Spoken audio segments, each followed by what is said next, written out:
In a move that would have been unthinkable just a few weeks ago, the U.S. voted against a UN General Assembly resolution supporting Ukraine. The U.S. was joined in their no vote by Russia and Moscow allies North Korea, Hungary, and Belarus. The General Assembly adopted the wide-ranging resolution with 93 member states voting yes. It demands Russia withdraw from Ukrainian territory and calls for accountability for war crimes. Today marks 3 years from the full-scale invasion by the Russian Federation.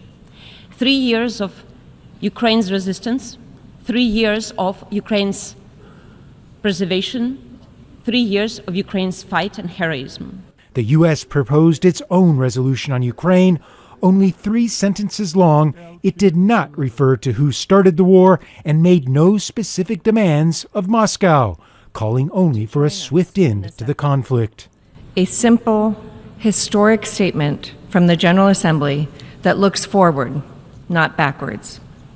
A resolution focused on one simple idea: ending the war.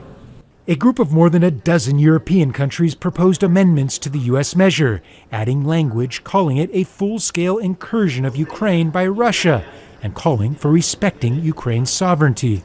With that language, the U.S. draft passed. But the changes led Washington to abstain on its own resolution. But in the afternoon, the debate over Ukraine moved out of the General Assembly and down the hall to the Security Council, where the U.S. again put its draft resolution up for a vote. It passed. The U.S. voted with Russia and China.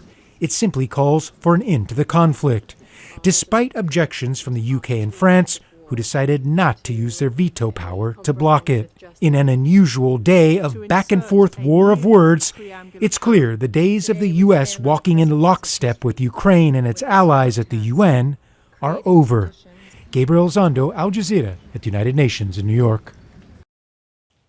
Make sure to subscribe to our channel to get the latest news from Al Jazeera.